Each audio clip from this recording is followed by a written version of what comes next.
Come in, Dan. Piece of paper. You've got James Ashton. You've got Andy Taylor. You've got Stephen Ng. You've got John Littler, always the bridesmaid, never the bride, and also Chris Harvey. You sat aside of me. Does that mean you're out? Yeah, it means I'm out. Oh man. A lot of people know Dan Charlton, JudgeDredd13. He's everybody knows who he is. But tell us about your day, Dan. It went all right. I doubled up pretty early on. I got a big bluff through as well. But then I ran ace king into nines, blind on blind, so just raised called, and it's pretty standard. Yeah. Then the last hand then was pretty brutal. Some guy opened, I had 8, so he only had like 25 big blinds. So I shove all in, and the big blind tanks for ages. Then he calls with ace king, and the original opener folds 10s, so I managed to actually get it in really good shape. And it come a 3, 4, 5, 8 for like the turn set, but he rivers the wheel, so oh wow, that was like 160, 170k pot, but whatever, you know. Yeah. You know, whatever. £400 buying, 100k guarantee gets you out of the house, doesn't it? Yeah. I've had a good laugh, you know. I've seen some of my friends, like, because you know, playing online all the time, we don't really get to meet up with everybody else. So yeah, it was good. How many people are you going to be railing now? How many mates are you still in? One at the moment. Yeah, so just waiting for my friend Alex. Lindop, yep. Podnell. So he's kind of short at the moment. So you know, either he's going to double up, or you know, I'm going to be on the train back to Macclesfield pretty soon. What's the plan live for the next few months? Have you any plans, or do you just is it basically just look down, see what we've got, and then off we go? I'm going to play that UKIPT Newcastle that's coming up. Definitely going to play that. Yeah. And then just whatever, really. Yeah. Just like. Will we see that we've got a brand new casino in Sheffield? The next leg of this in November.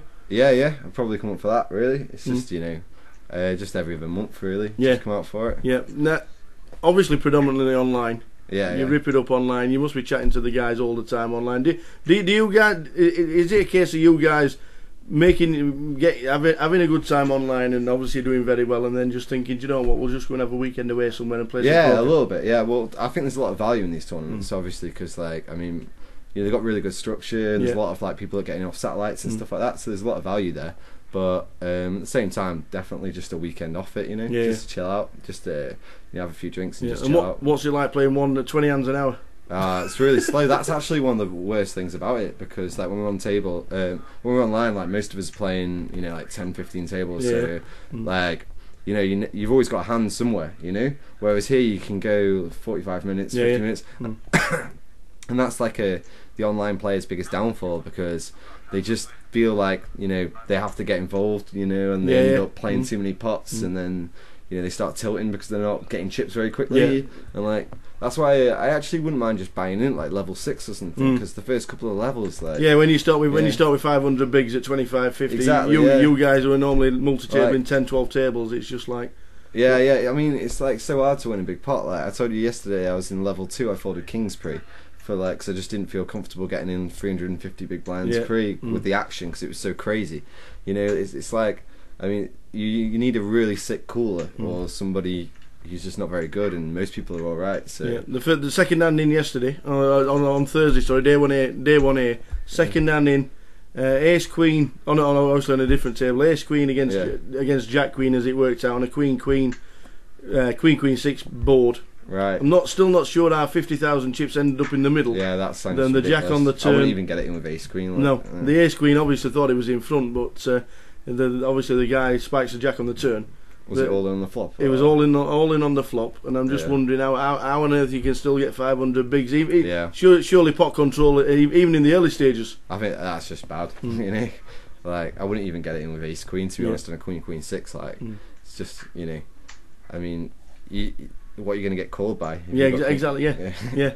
When you sat down live at a table, do you instantly know the players that play online, the players that grind all the time? Can you work out the table? You can normally, like after an orbit or two, like you see like how much they're raising to, like the raise sizes, and like, you see how much they're betting like percentage into like the pots and stuff, and you can kind of see who's capable and like who are like the cash game players, and like you kind of get like an alright bit of a read. But some of them, you know, when you finally see what they're holding, you just like you just completely don't have a clue. Like no. I suppose the cash players VPIP is pretty high.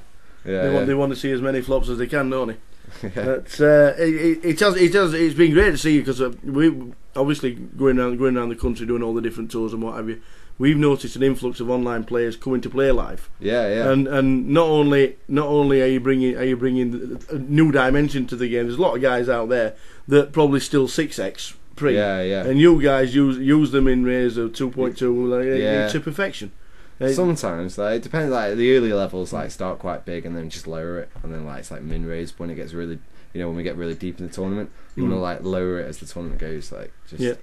But some people don't do that. Some people are still like, and you're just waiting for a spot, and sometimes it just never comes, and like that's it, and you just you hit the rail. But I mean, like, I had a nice spot where I've got ace king in the small blind, raise, and the guy shoves, and like I'm dying to get him to shove, and it's just unfortunate that he has a pair, because like you cripple his range there, like because he's going to shove any like ace two anything, you can shove absolute air because he thinks I'm going to steal all the time. It's just like you ever had the enviable task of sitting down on the same table as Ali Malou?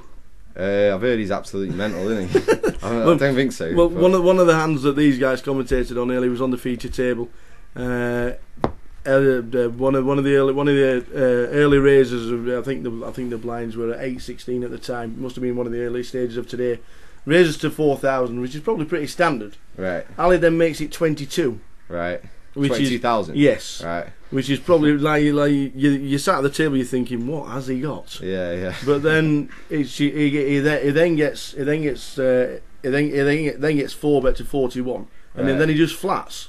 Okay. In that position, when he's raised to 22 from 4, and then just flats a 4-bet, what actually are you thinking? Is it at that time you then start putting the range out there for the guy who's making these bets at such big ranges, or the bet sizes? Well, the thing is, I'm never going to get myself in the spot unless I've got a really strong hand, because I'm never going to want to be just speculating with 41,000 or whatever. So I'm not so bothered about what he's got. It's more about what I've got. Like I'm always going to be like nutted. Like I have like queens, kings, aces, or ace king. I'm determined to go with my hand, and he can have whatever he wants to have. If he wants to mess around with napkins or whatever, just I don't know. Like when players do that, I don't have a clue because I don't play like that. So you know what I mean. So like you're better asking them, to be honest. Like I just make sure I've got something good. He ran into kings. Did he? He did it with 9-10 of clubs. Yeah. Well, unfortunately for him, the flop came king 2 king.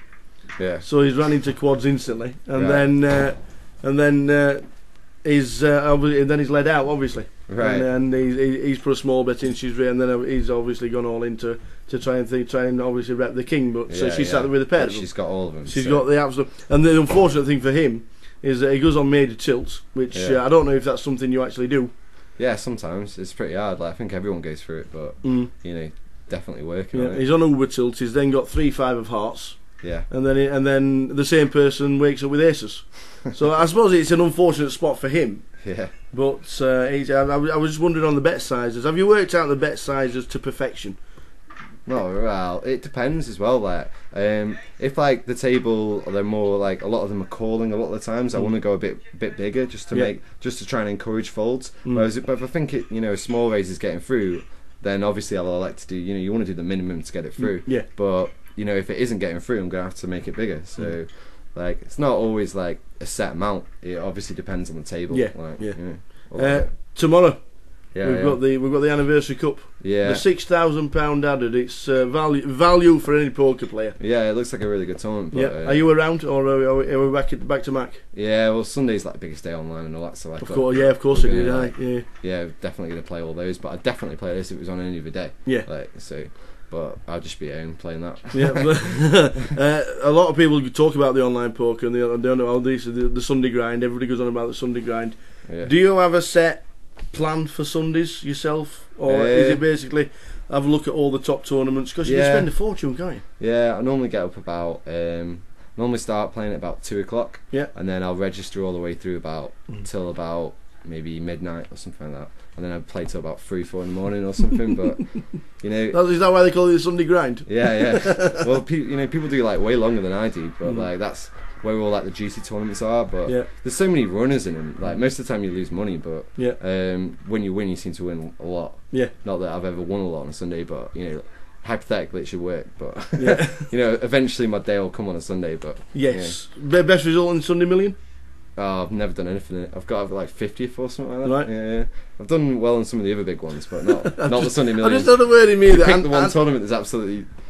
I've just had a word in me. Andy Booth said I got 19th. I think there's the brag. There's the blatant brag. It's great to talk to an online player. I know for you, it's obviously you've had a second in the GWKPT, which is a great result for yourself. And it's always good to see you at the tables live because we don't know what you guys do week in, week out, and day out. Like I say, 16 tables every now and again, and then the Sunday grind. But it's great to get an insight on a impressive online player like yourself. Thanks, unlucky today. Yeah. And fingers crossed we're going to see you at the table soon. Dan, top banana. JudgeDredd13 leaving the house. Thanks.